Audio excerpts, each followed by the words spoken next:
If Saudi Arabia were attacked tomorrow, would Pakistan step in to defend Riyadh, even with its nuclear weapons? That's the question being asked today, not just in Islamabad or Riyadh, but by defense experts around the world. On September 17, 2025, a historic defense agreement was signed in Riyadh, one that could reshape the entire balance of power across South Asia and the Middle East. This is the story of the Pak-Saudi Mutual Defense Pact. But is this just a defense deal, or the beginning of what many are calling a Muslim NATO? And has Saudi Arabia officially come under Pakistan's nuclear umbrella? Let's break it down. Pakistan and Saudi Arabia have signed a mutual strategic defense agreement. Saudi Arabia and Pakistan have signed a mutual defense pact. Just 10 days earlier, on September 17th, Saudi Crown Prince Mohammed bin Salman and Pakistan's Prime Minister Shehbaz Sharif signed a landmark Triangular Mutual Defense Agreement.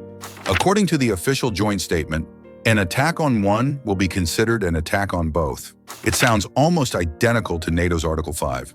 The deal also includes plans for joint military drills, intelligence sharing, and cooperation in defense production.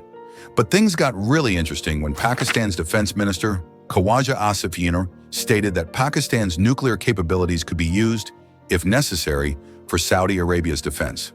That single line changed everything. Analysts quickly began calling it a binuclear umbrella, a term that means a nuclear-armed country extends its protection to an ally, warning enemies that any attack would trigger a nuclear response. The United States has offered such protection to its NATO allies for decades, and now some believe Pakistan has extended its own umbrella all the way to Riyadh. While the official document doesn't mention nuclear cooperation, sometimes the greatest weapon is strategic ambiguity, keeping your rivals unsure about how far your response could go.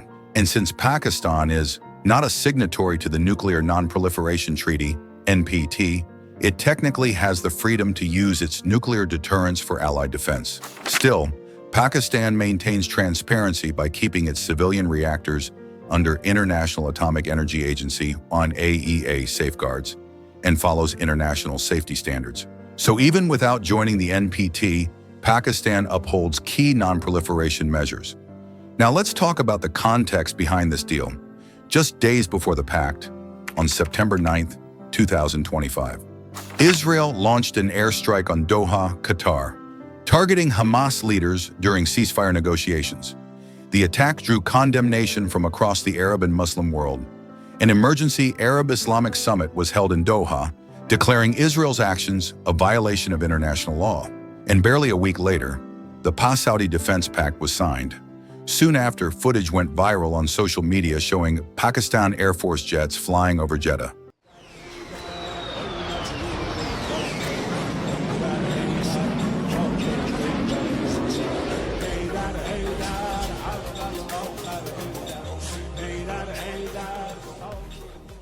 Fueling speculation that this alliance had already moved beyond paper into action. This led many to ask, is this the first real step toward creating a Muslim NATO? The concept isn't new. Back in 2017, the United States tried to form the Middle East Strategic Alliance with its Arab and Muslim allies, a project the media dubbed Arab NATO. But it failed due to divisions among Arab states, tensions between Qatar and the UAE, the Saudi-Iran rivalry, and leadership conflicts. Now, experts believe that a strong alliance between Pakistan, a nuclear power, and Saudi Arabia, an oil power, could revive that dream.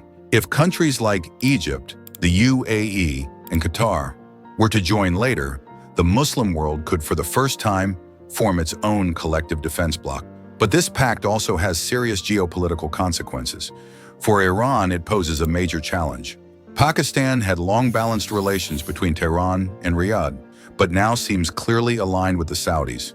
For India, it's worrying, as Saudi Arabia's political and economic tilt toward Pakistan could shift regional influence. For Israel, it's a warning.